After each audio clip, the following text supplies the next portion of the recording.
On Sunday morning. That was Cheryl Lee Ralph singing Lift Every Voice and Sing, a song written by James Weldon Johnson 123 years ago in the year 1900. He wrote this song as a poem, and it would later be adopted in 1917 by the NAACP, come to be known during the Civil Rights era as the Black National Anthem. It was first performed by, if you can imagine, 500 school children at the segregated school in Florida, at which at the time Johnson was the principal. So last week, whether you're a Super Bowl fan or not, maybe you knew this happened, maybe this is the first you're hearing of it, but this wonderful rendition of Lift Every Voice and Sing was sung by Cheryl Lee Ralph. And then stuff happens. Not everybody was happy that this song was sung. You see, it happened 2 years before that by an artist named Mary Mary during COVID times. And then the following year by Alicia Keys. And this year was the first year it was sung before the game in the stadium in all its glory. And some folks said, wait, are we doing this every year now? Wait, this is called the Black National Anthem? Don't we just have one national anthem? To which the response became divided, quickly and easily. Were you for this? Were you against it? And here we find ourselves yet again so easily polarized in a divided country. Left versus right. What used to be maybe north and south, now that they're so easily subdivided. Because it's messy because we are one country indeed. But this song speaks to something beautiful in our country. It speaks to a country acknowledging its past and hoping for its future. We know these divisions still exist, and the work is here for us today. And so we set our hearts and our minds to this work on this very morning. We welcome you here, no matter how it is you come in here this morning, no matter the color of your skin, no matter your life story, no matter your gender identity, your sexuality, no matter your income in your bank, no matter the home over your head, the house when you go to bed at night, or if you're struggling to find one. We welcome you in this place if you are a seeker of love. That is why we have gathered. Not only to seek love, but to find expressions of it in this very place, with these very people, through our very lives. So let us rise and embody your spirit as we sing our opening hymn. Let freedom span both east and west.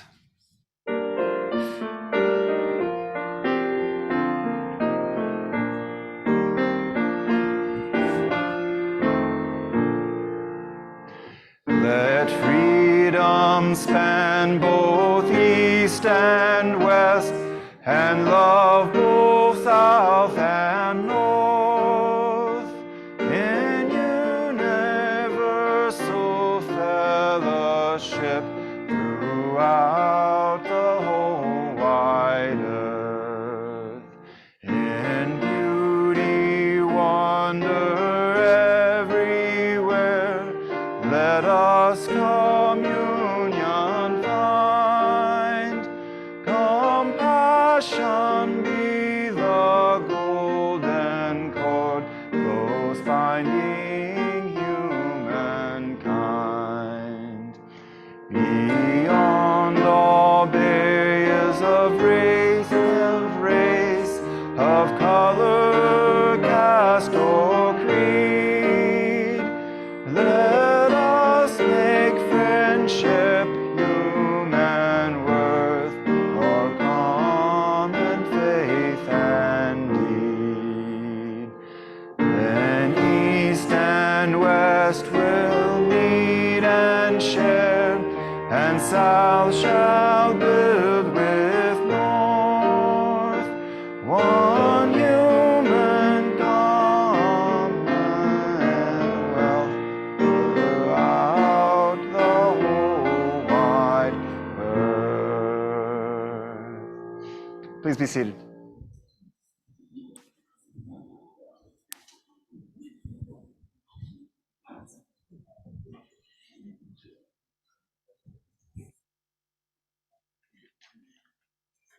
I'm Scott Stewart, and this is Chandra Smith over here on the flamethrower. And we're going to do the chalice lighting for you. Let us look first to the response of love by Maureen Killoran. In these hard times, let us look first to the response of love. In the midst of challenge, may our chalice flame bear witness to the inherent worth and dignity of every human being. In the midst of uncertainty, may our chalice be a beacon of encouragement that our values may guide our choices. Let us look first to the response of love.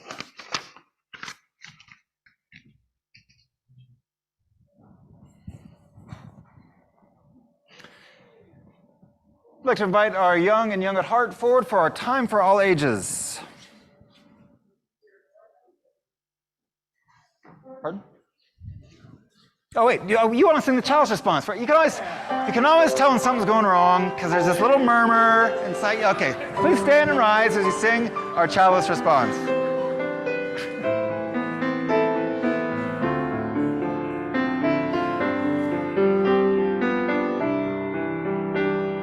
Spirit of life, come unto me. Sing in my heart all the stirrings of compassion. Blow in the wind, rise in the sea.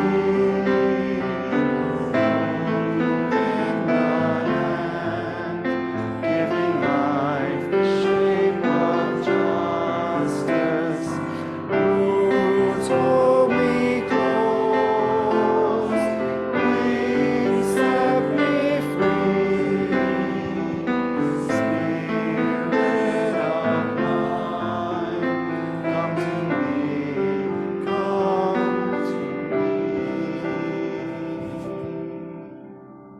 to me. All right, please be seated. I love congregational life is this wonderful self-correcting organism that always responds in kind when things just are a little off. Now, if the young and the young at heart would like to come forward for our time for all ages, we would love to have you down here on our rug.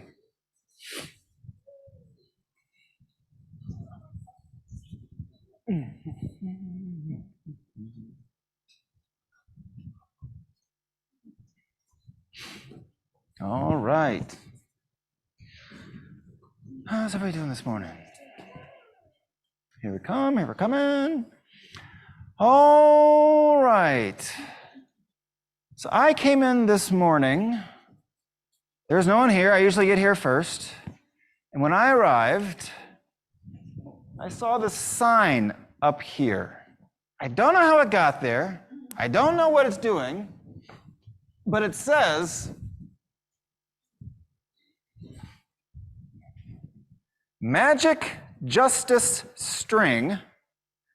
The more string you pull, the more justice there will be in the world.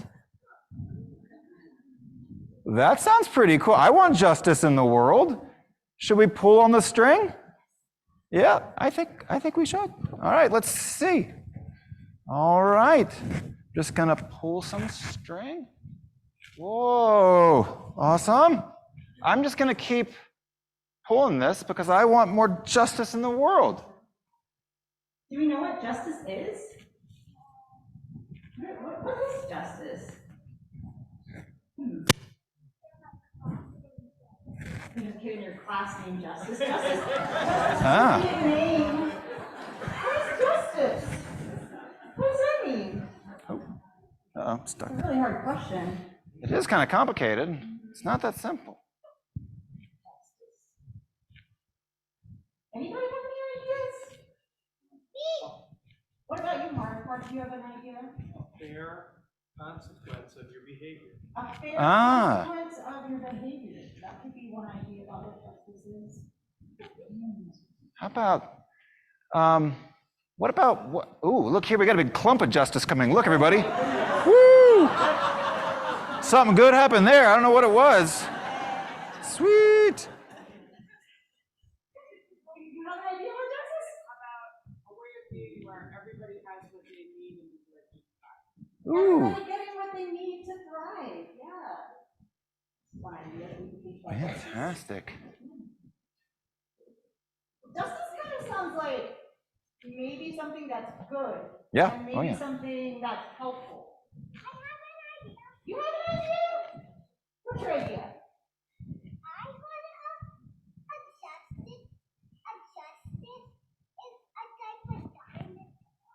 Oh, dinosaurs, yeah.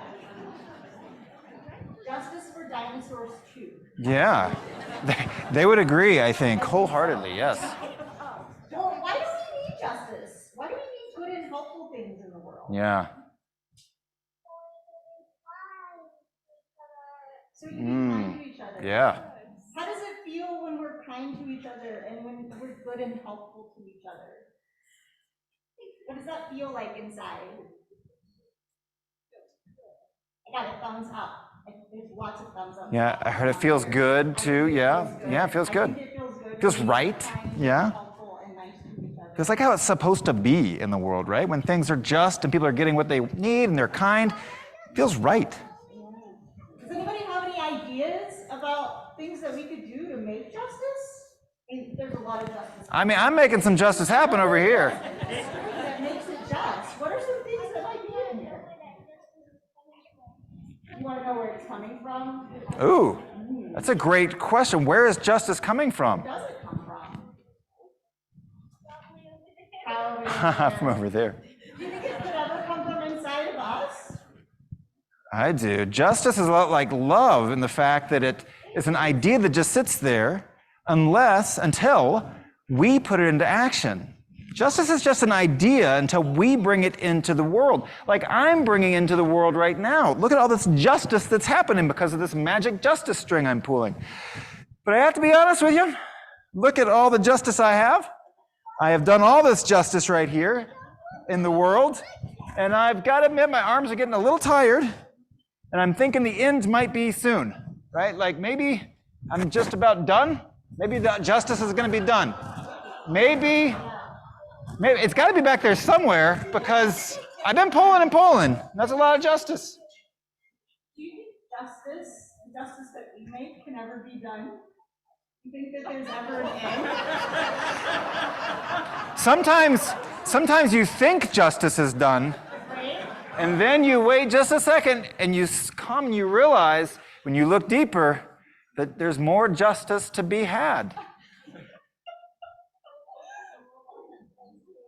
Sometimes there's a snag in justice. Sometimes there's a snag in justice. Sometimes justice feels, or not. Sometimes we get with our friends to learn new ways and to tie justice together to help our works. Sometimes we ask our friends to do justice with us because we know we can't all do it alone. There are always different ways that we can find justice in the world. We can work for justice and find that end. That's exactly right. So even though I've done all of this justice and I'm tired, you know what? I'm just going to rest for a second.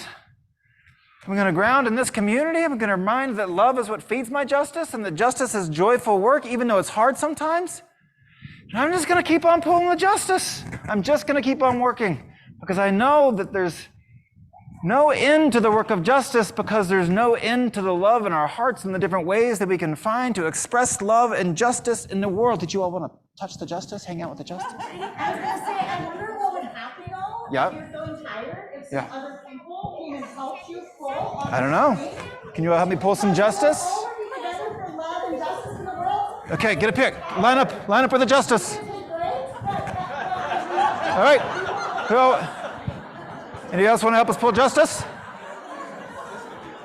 Fantastic. So look at all you know what? The justice just got a lot easier for me to pull. It's so much easier because I've got my friends helping me. Oh, there's a snag. Helping us, that gives us space to take breaks so that we don't get tired. We can all take breaks. Well, thank you, friends, for helping me pull the justice. And we know that there is plenty of justice to do in the world, so we look for the justice that speaks to our heart. We can take the justice with us. You can take the justice with you. Can I have the rest of the justice? We're going to talk more about justice in our early spaces today. We'll take this with us to help us remember. We will try not to, we'll be careful going down the steps with justice all over the place. Yes. Before we go, we need to say our children's covenant to remind us how to be in connection with each other and our justice today. Okay, be careful, Isaac. Are we ready? All right. Hold on, let's untwine. Ready? Let's say it together. In this Okay, ready? place, You got I it? am Be careful. kind. You got it? In this place, I am loving. In this place, I am a friend to the earth and all animals and people. In this place, I am love. Okay, we're going to make sure everyone is unentangled with justice before we start walking. All right? All right. The justice is European and not our body. You're right. There you go.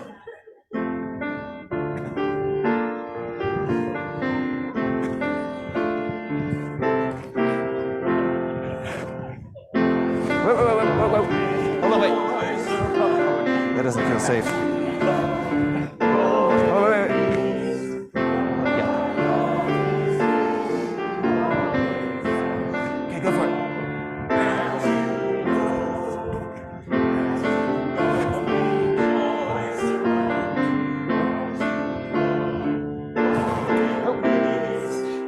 Try not to kill someone with time for ages. Thank you, Dwight.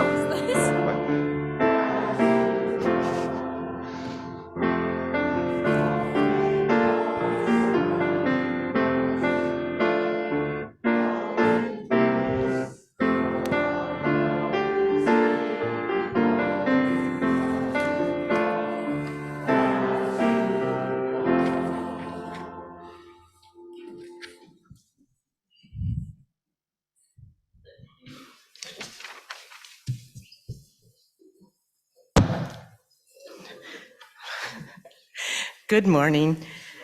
I'm Laura Voisinay, your board president, and I'm filling in this morning for Chayla Sloper, our treasured congregational life facilitator, with your highlights of today's announcements. I won't list everything that's in our beautiful Skyliners and our A's. Please check all those. My pronouns are she and her. A very warm welcome to everyone who's visiting or new today, and especially not only here in person, but on Zoom as well. So today, our youth group, you may recall, who in the Ripple Project sold us slices of pizza. Well, they're on a roll, and they're again selling upgrades and add-ons to coffee at coffee hour this morning, and it's part of that Ripple project. And they'll use all of those funds collectively in a future greater community collection. Also for our youth today, Young Sounds is gathering in the sanctuary at 11:30. No experience necessary. Young people, young at heart, everyone is welcome.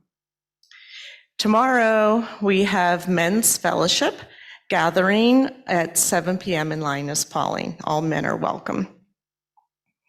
Next Saturday, we have a free workshop with simple, natural ways to boost vitality and health. It's called Healthy Aging at Any Age. It's from 11 to 2. Please sign up at the kiosk or talk to Tony Collette. There is no lunch served, so please plan accordingly. And lastly, next Sunday, in the spirit of inclusivity and welcome, our Diversity, Equity, and Inclusion group is inviting you to participate in a workshop intended to increase and raise our awareness about and around people with disabilities.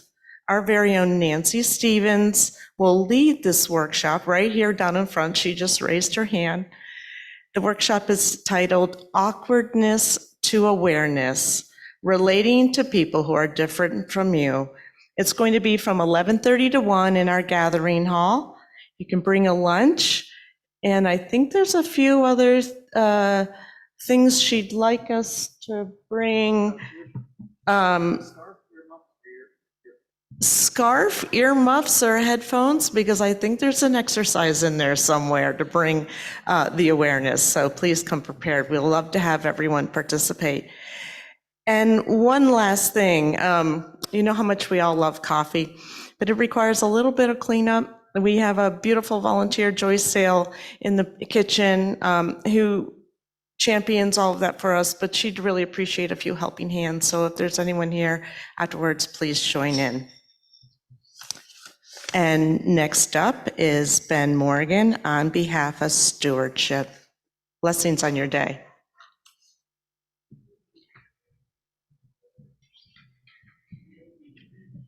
Good morning to all of you. As a member of the Stewardship Committee, I'm happy to make a very short presentation.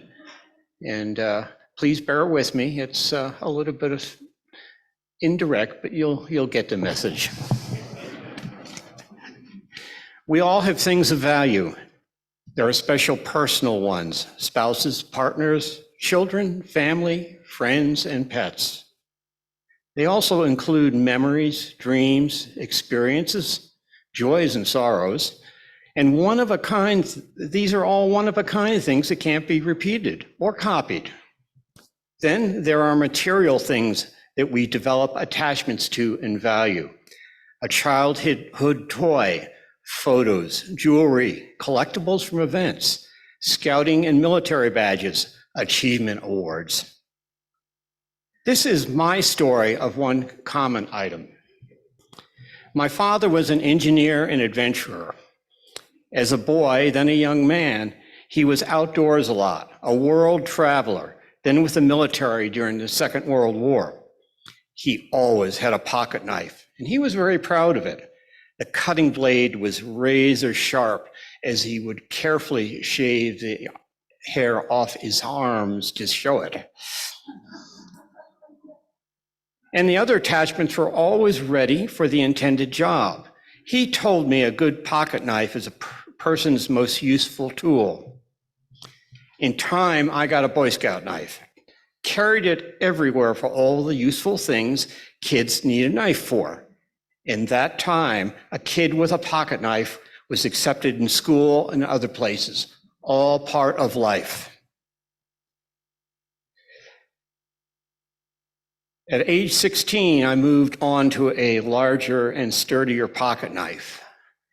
Then, on entering the Army Signal Corps, I was issued a folding linesman utility knife with a dark green canvas belt pouch. It served me well. I then found my true love in pocket knives, a Swiss Army officer's knife. A true work of art and function combined. Elegant, solid, and well-built. Sleek, smooth, and a tool just felt so good in your hand or your pocket. It had very useful blades and tools for everyday tasks or the unexpected adventure. It was a bright red color, complete with the famous Swiss Army Cross logo in silver metal embedded in the handle, and a ring and a lanyard to keep you from losing it. I have carried it and its descendants for over 50 years now. Use it to slice bread, cheese, and sausage at picnics and on my travels. Cut blasting cord. Slice a jammed rope on a high cliff night rescue of an injured climber. Fix all sorts of stuff, ranging from vehicles, fire pumps, helicopters, kids' toys, performing minor surgery, and repair a broken zipper of a lady's formal gown at a concert.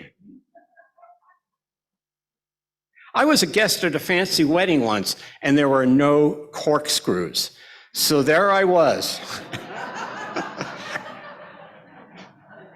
in a formal black tux, opening endless bottles of wine at the reception.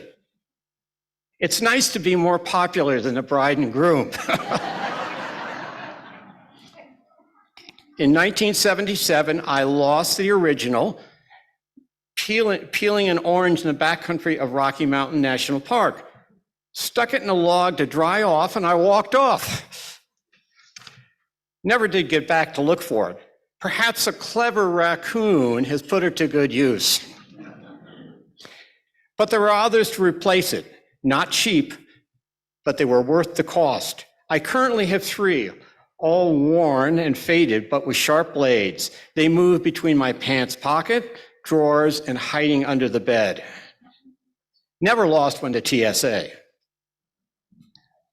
They are forever handy in so many ways.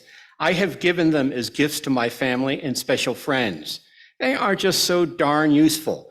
If they don't work, I use my Leatherman. But alas, it has no corkscrew. Something else of value is my membership in this congregation. As a recent arrival to Oregon, I have found a wonderful group of helpful people in this Unitarian fellowship. It has provided a spiritual home, new friends, and activities. The UUFCO provides so many good things to its members and the communities. I am happy to support it financially and with time and energy in the events it sponsors. Like my Swiss Army knife, it is something of value and a good investment in so many ways. In closing, let me tell you about where we stand on the pledge campaign to date. We have pledges totaling $212,000. We're almost at that halfway point. Dollars towards our goal of $490,000. There are 2 weeks left in the February pledge campaign. Please notice the progress on our beautiful chart in the entryway. We are counting on everybody to achieve our goal. Thank you to all of you who have already stepped up, and thank you to all of you who will. Good day.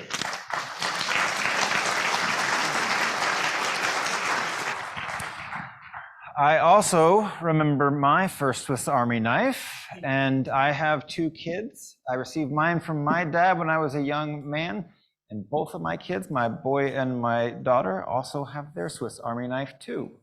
We pass along things that we appreciate. One of the things I appreciate is this congregation, and so we hope that it thrives and continues into the future, both through our annual pledge drive, which helps us set our budget for the next year, but also each week as we take up an offering to support the work of this church. So in recognizing that we are in competition, direct competition with NPR this week, we will still boldly ask that the ushers come forward and we will take the offering to support the good work of this congregation.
This congregation shares life with each other.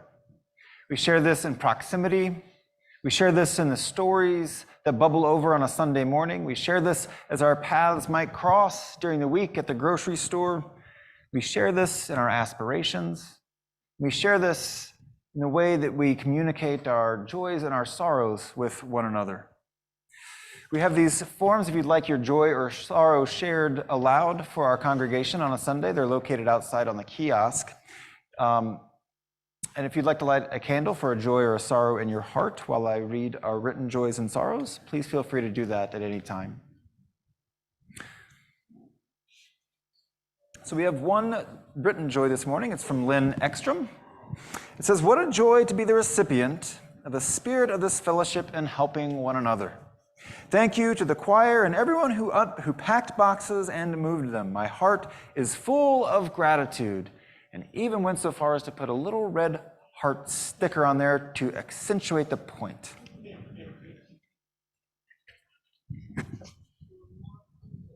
Are there more out there? I don't know. Oh, there are, yeah. Noreen says there are some more out there, some late arrivals, so she's going to go grab those.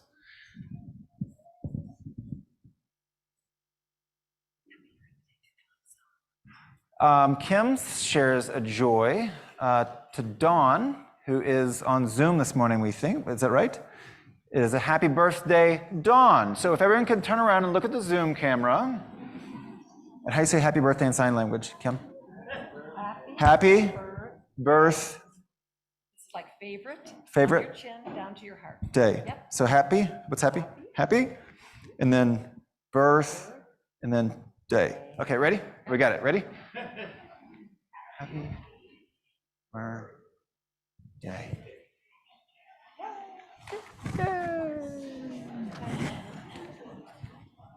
Thank you, Noreen. Do you want to know how Noreen knew there are more joys and sorrows? A joy from Noreen Halberstadt. Today's flowers are in celebration of my husband Paul's birthday on February 17th. He would have been 72, and orchids were his favorite.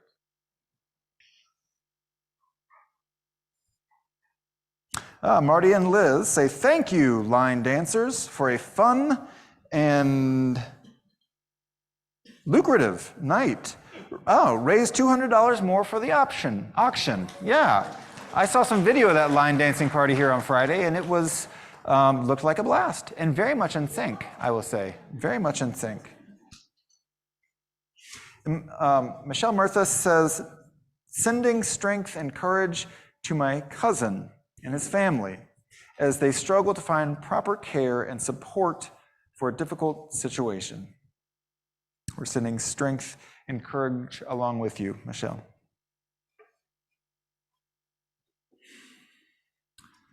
I'll invite us to take a deep breath, a breath together, a cleansing breath, a grounding breath, a breath that reminds you that you are alive, that you've been breathing all morning and might not have stopped to even think about it yet, unless you gather at 9 a.m. with our meditation group.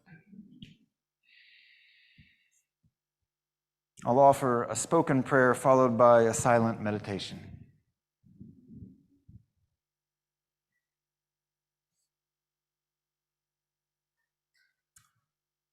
Love.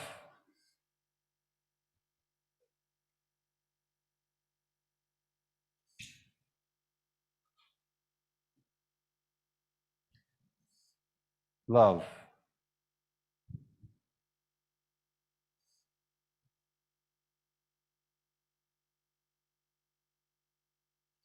Love.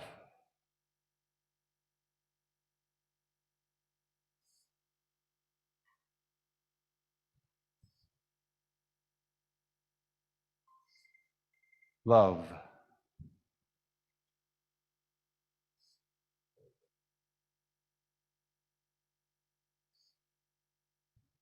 Love.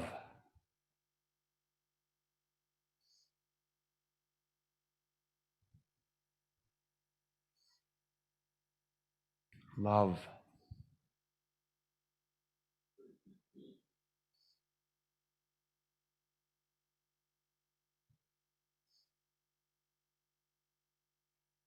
Love.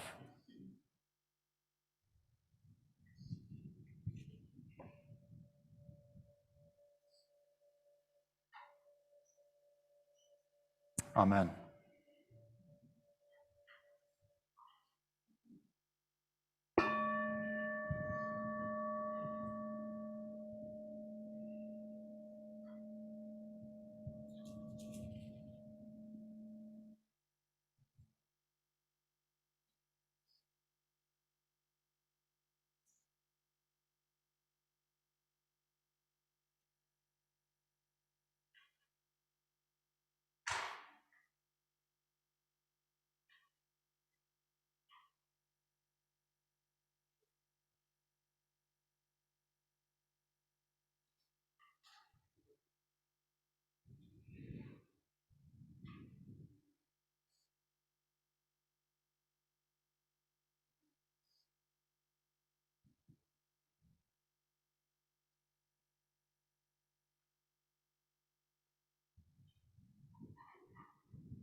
I'm Joanne Boisvert, and this is the reading. The Gettysburg Address. On November 19th, 1863, in Gettysburg, Pennsylvania, at the dedication of America's first national cemetery, on the site of battle that had turned the course of the Civil War decisively toward the Union, President Abraham Lincoln delivered the following address. Though there are a few variations among the version, this one is based on the so-called Bliss copy, made for Colonel Alexander Bliss, and now located in the Lincoln Room of the White House. This copy is the only version Lincoln signed. 77 years ago, our fathers brought forth on this continent a new nation conceived in liberty and dedicated to the proposition that all men are created equal. Now we are engaged in a great civil war, testing whether that nation or any nation so conceived and so dedicated can long endure. We are met on a great battlefield of that war. We have come to dedicate a portion of that field as a final resting place for those who here gave their lives that this nation might live. It is altogether fitting and proper that we should do this. But in a larger sense, we cannot dedicate, we cannot consecrate, we cannot hallow this ground. The brave men, living and dead, who struggled here, have consecrated it far above our poor power to add or detract. The world will little note nor long remember what we say here, but it can never forget what they did here. It is for us, the living, rather, to be dedicated here to the unfinished work which they who fought here have thus far so nobly advanced. It is rather for us to be here dedicated to the great task remaining before us. That from these honored dead we take increased devotion to that cause for which they gave the last full measure of devotion. That we here highly resolve that these dead shall not have died in vain, that this nation, under God, shall have a new birth of freedom, and that government of the people, by the people, for the people, shall not perish from the earth.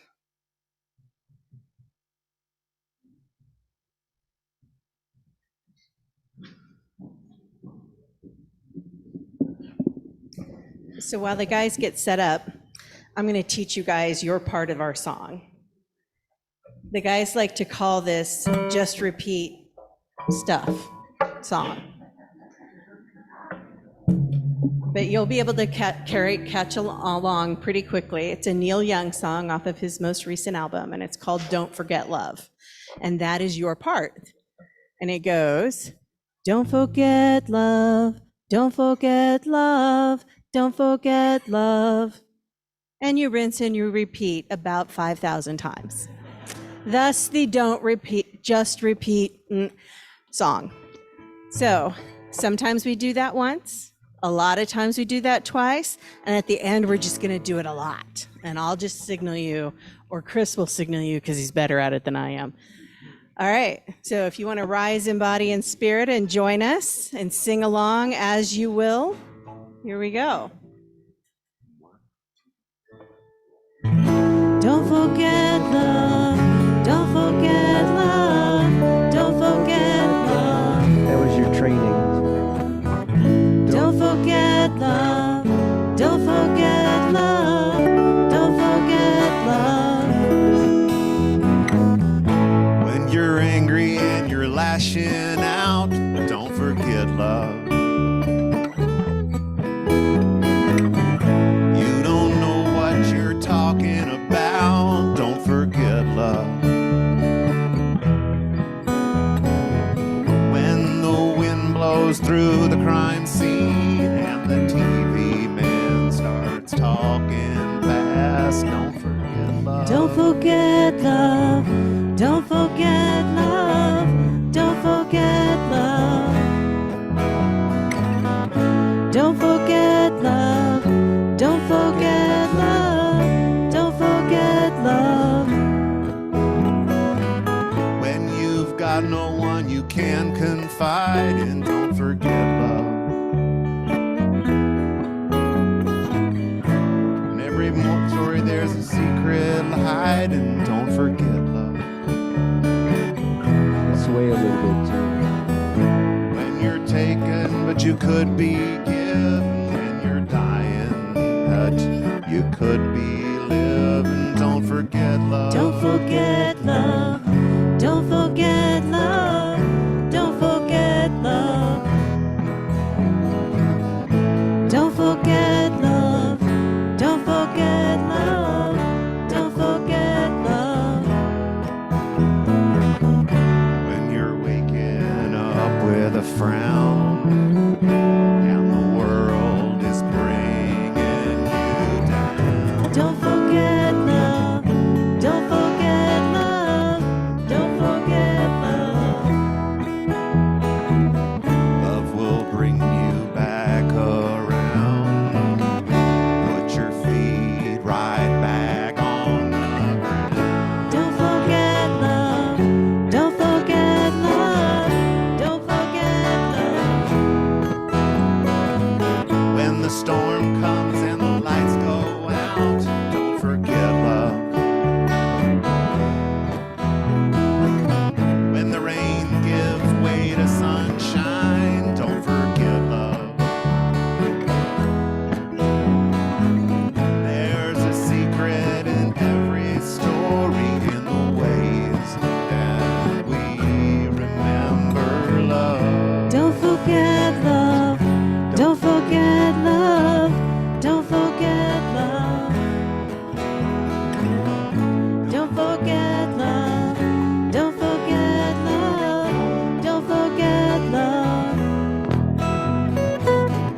Don't forget love. Don't forget love. Don't forget love. Don't forget love. Don't forget love. Don't forget love. Don't forget love. Nice and quiet now, folks. Don't forget love. Don't forget love. Don't forget love. Don't forget love. Don't forget love. Don't forget love.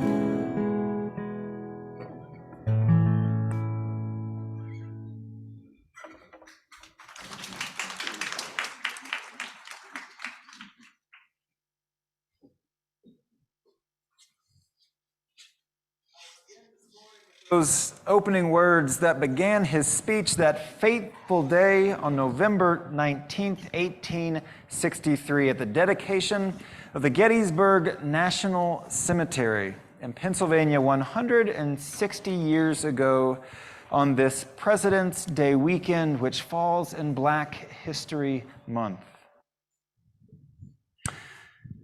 Standing beneath this serene sky, overlooking these broad fields, now reposing from the labors of the waning year, the mighty Alleghanies dimly towering before us, the graves of our brethren beneath our feet, it is with hesitation that I raise my poor voice to break the eloquent silence of God and nature. That's not how the speech begins.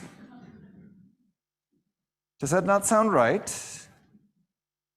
Oh, we're thinking of the other guy, Lincoln.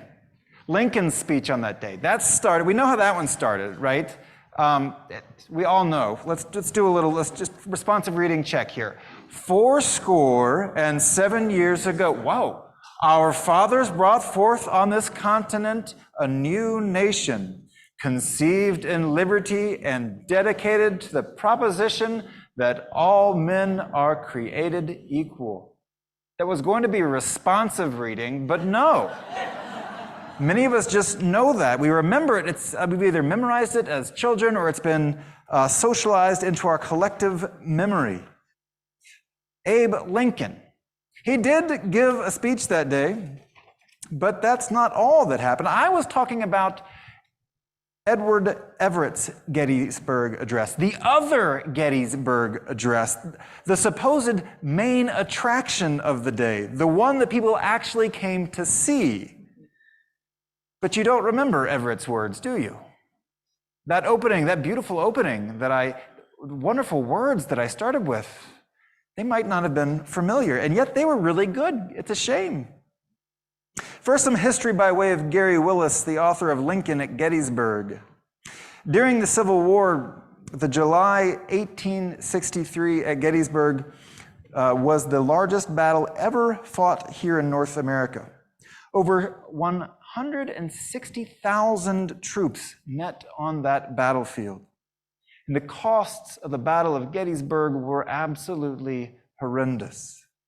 Truly, it was a human sacrifice to the nation and to the cause of freedom. General Lee's Confederate troops lost the battle, but it wasn't and it couldn't be a moment of triumphant victory for the Union soldiers. The casualties from both sides, including those dead and injured and missing, were estimated at over 55,000 at that one battle. About half the people living in Bend today, gone. The battlefield was literally soaked in blood. And it's considered as the turning point in the war, but it's such a cost of human life. Each of these humans connected in love to other humans. In time, the governor of Pennsylvania established a commission to plan for a dedication for a cemetery and to rebury the dead. And so in 1863, the planners of the Gettysburg National Cemetery asked Edward Everett to come from Boston and to give an oration at the dedication of this very solemn occasion. Everett was 70 years old by now, but was easily considered one of the greatest speakers in the nation. And so remember, this is before radio or TV or YouTube or Netflix or TikTok. And so this kind of event was the content of the day. People would gather and look to what the words that were spoken at events like this for their collective understanding, for their collective conversation. Everett had finished Harvard and become a minister at the prestigious Brattle Street Unitarian Church before he was 20. That's right, Edward Everett was one of ours. Hale was a professor of ancient Greek at Harvard, where he taught Ralph Waldo Emerson, Henry David Thoreau, and Theodore Parker. Later, he became Harvard's president, and he also served as a congressman, a senator, the governor of Massachusetts, and the U.S. Secretary of State. So this was the guy. He had given speeches before at the dedications of the battles of Lexington and Concord and other Revolutionary War sites, so there was no question he was the natural choice for the job. I was going to say they got him on the phone, but I don't think they sent him a telegraph or a nice letter, and he responded yes. It was said that Everett spoke with an unearthly magic. In the same way that rock stars attract crowds today, that's what would happen whenever Everett would speak. And so the attendance that day at the cemetery was 15,000, in part because of Everett, not Lincoln. Think of that number as being humongous. 15,000 people coming to one place at one time when travel was not quite as easy as it is today. Everett's talk lasted nearly 2 hours long, but this was expected in 1863. If he had only given a 20-minute talk, people would have felt cheated, as if they hadn't gotten their money's worth. During the talk, he detailed the story that he had researched in battle, as well as the implications for the country. When he arrived, he placed his heavy manuscript upon the table and delivered the entire 2-hour address from memory, all 13,607 words. In fact, they pushed the date back to accommodate Everett's schedule, his research, and his preparation for the day. And it was only after they got Everett's schedule and date lined up that they said, we should ask the president now if he can show up for this day. So they sent an invitation to Lincoln, inviting him to say the actual words of dedication, not the speech before. They wrote, "It is the desire that after the oration, you as chief executive of the nation formally set apart these grounds to their sacred use by a few appropriate remarks." i.e., please be brief, President Lincoln. We've got our guy that we want to hear from. Just give us a little soundbite. And so Lincoln's remarks were brief, as they had hoped. They lasted a little over 2 minutes and contained only 272 words. I should note that were I the genius that Lincoln is, you all would hear much more often a 2-minute sermon than you hear now. Were I the writer that Everett was, you might get 2-hour sermons. I am neither, so we'll stick with hanging around 15 to 20 minutes. But we remember Lincoln's words, not Everett's. There's a second Unitarian tied to the story of the Gettysburg Address. Most scholars believe that a portion of the philosophy behind some of the words of Lincoln's speech were from the Boston Unitarian minister Theodore Parker. See, Lincoln's law partner, William Herndon in Springfield, Illinois, regularly received Parker's sermons in the mail throughout the 1850s, and then he would pass them on to Lincoln. Herndon wrote, "I brought with me the additional sermons and lectures of Theodore Parker, who was warm in his commendation of Lincoln.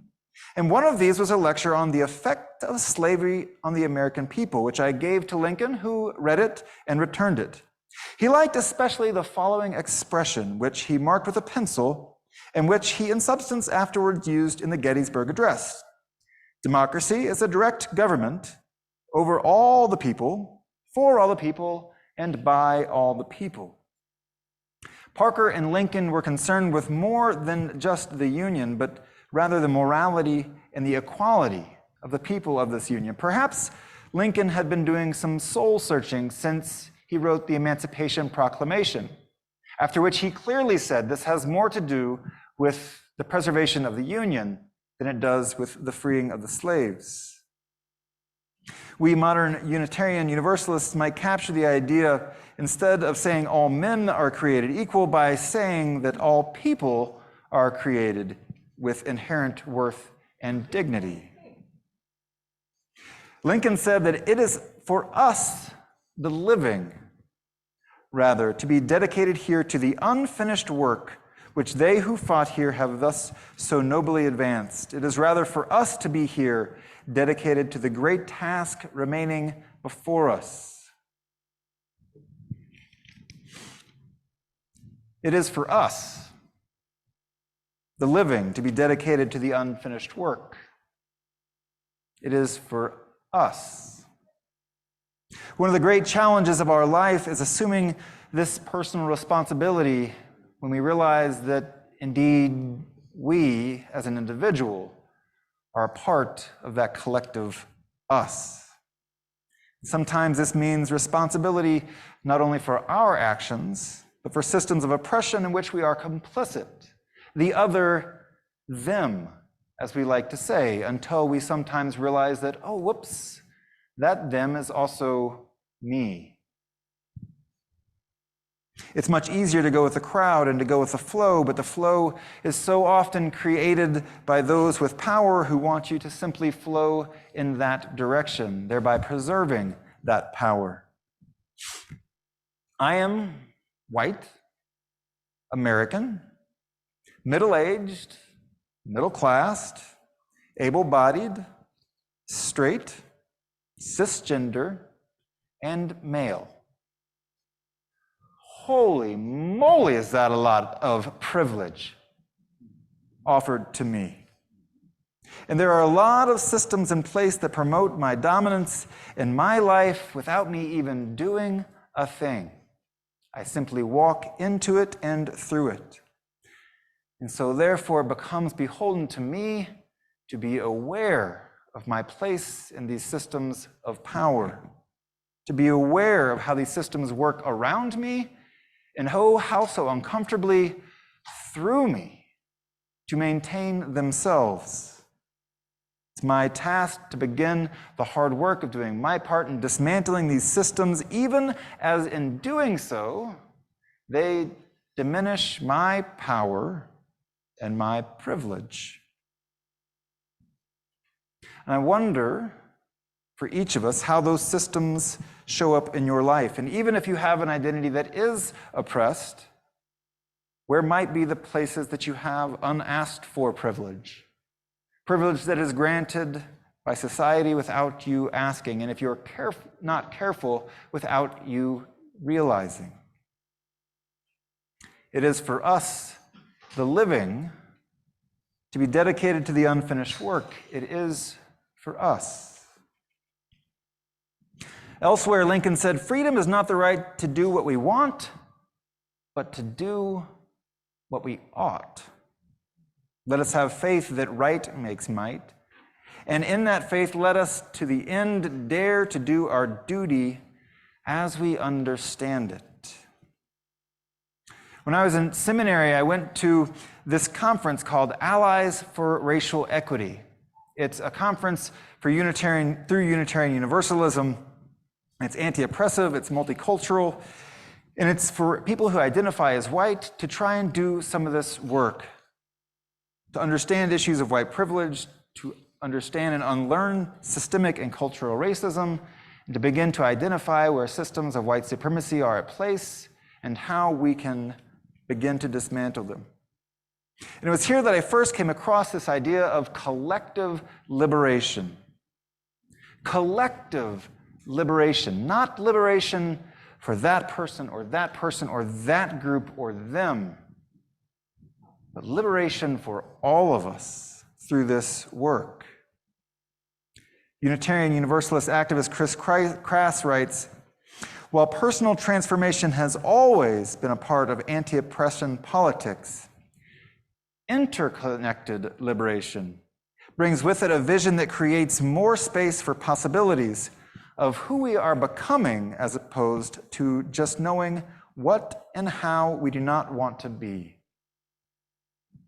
Intercollected liberation brings with it a vision that creates more space for possibilities of who we are becoming as opposed to just knowing what and how we do not want to be.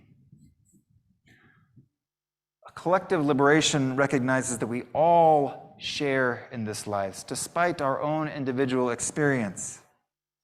As King said, none of us are free until all of us are free. Collective liberation has me recognize that when I act in ways that are oppressive, whether I know them or not, it might be easy to see how that impression impacts someone else. But if I look closer, I can see and feel how that oppression strips me and robs me of my own soul as well. Whether I'm acting out in ways that supports the patriarchal thinking of modern American society, or race, or gender identity, all of these, whenever I seek less than the liberation of all people, I'm diminishing my own self and my own soul. As Unitarian Universalists, we don't just do justice work.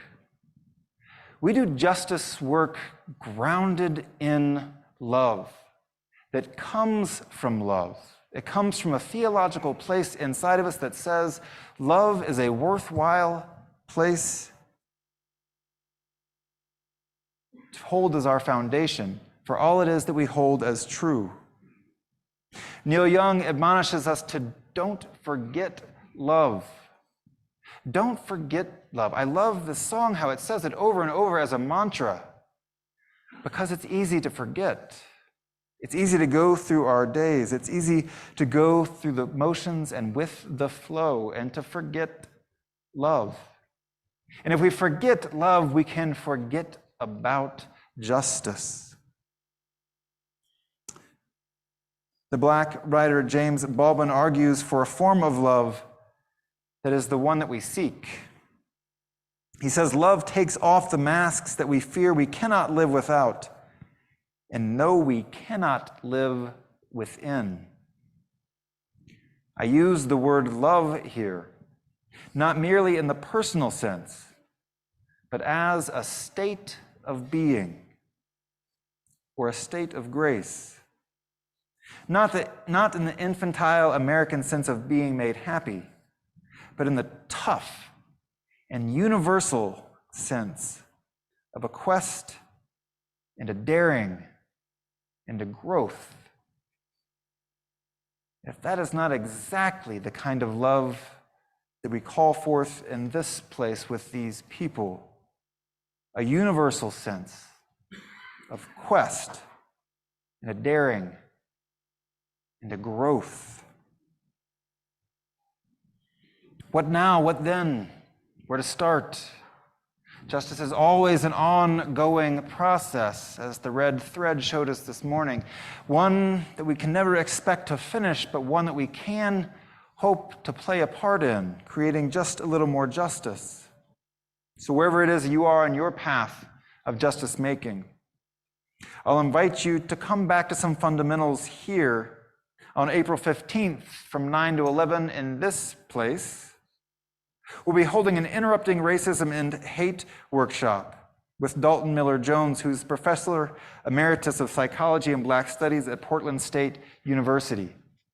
And whether you're far, far advanced in your understanding of racial dynamics, or whether you're just beginning and figuring out how to grab hold of that red thread for the first time, I invite you to come here for the first time or here again and again. Be curious. Be curious, be always curious, for it is up to us, the living, to be dedicated to the unfinished work. It is up to us. November 20th, 1863, the Harrisburg Patriot and Union published a review of Abraham Lincoln's speech at Gettysburg. According to the newspaper, they wrote, "We pass over the silly remarks of the president. For the credit of the nation, we are willing that the veil of oblivion shall be dropped over them, and that they shall not be repeated or thought of again." Lincoln himself, in the address, said, "The world will little note, nor long remember what I say here, but it can never remember what they did hear." So in one sense, he did get some of the speech wrong. 160 years later, here we are. But he said, we can never forget what they did here. Those people who gave their lives, those people so dedicated to a cause, they were willing to show up with everything they had, their very breath, their very life. And so his words remain. His words remain because they were powerful. His words resonate because this dream, this work, remains unfinished. Freedom needs us to go forward as wide as it might. Lincoln said, "Freedom is the last, the best hope of the earth." And we trust that it is love, a mighty, embodied, risky, powerful, joyful love that might bring this freedom and this collective liberation about. It is for us, the living, to be dedicated to this work. It is for us. May it be so.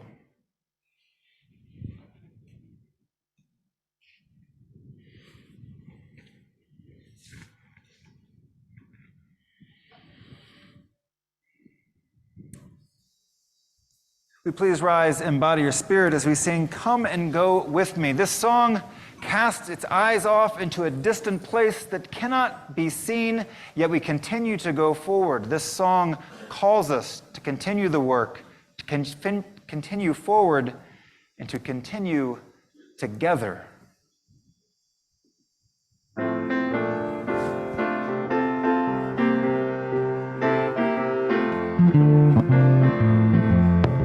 Come and go with me to that land. Come and go with me to that land. Come and go with me to that land where I'm bound. Come and go with me to that land. Come and go with me to that land. Come and go with me to that land where I'm bound. There'll be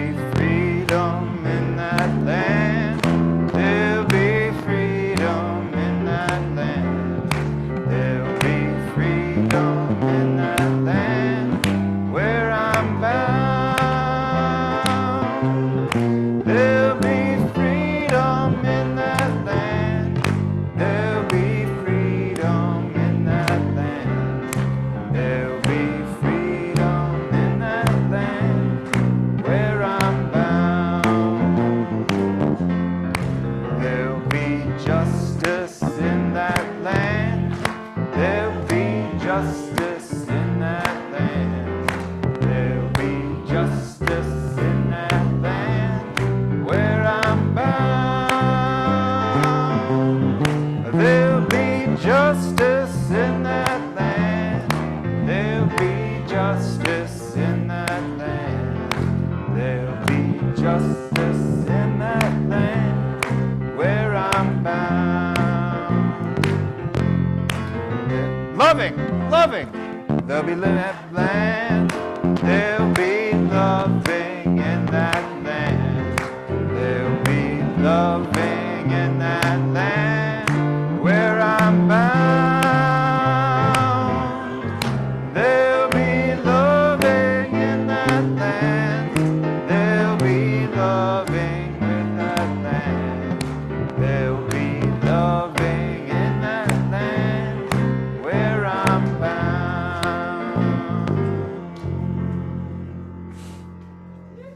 Woo! Will you join me in saying the covenant of this fellowship, our promise, our hope, the way that we walk together, knowing we will do it imperfectly, we are committed to doing it together. Love is the spirit of this fellowship, and service is its law. Together at peace. Help one another. As I read this, I'll invite you to find what jumps out at you, what speaks to you, what is calling to you today, and take it as your personal charge. Love by enfleshed. Love cannot be bought or sold. It does not make a profit. Love does not hide from truth. Love dives deep.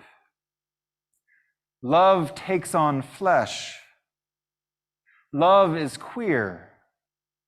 Love is platonic. Love is erotic. Love is asexual. Love confronts evil.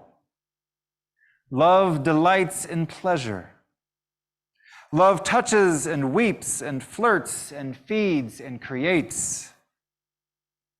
Love is risky. Love challenges systemic evil in all its forms. Love is simple but not easy. Love is collective. Love rises up.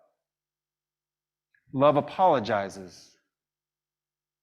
Love believes. Love corrects. Love holds accountable.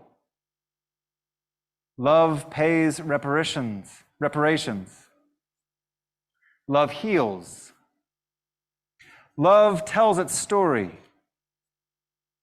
Love embraces everyone, every creature, every creation. It knows us intimately. It holds us collectively. Love transcends every boundary that seeks to confine it. It will not tolerate violence in its name. It does no harm. It only sets free. May love set you free. Go in peace and with love. Amen.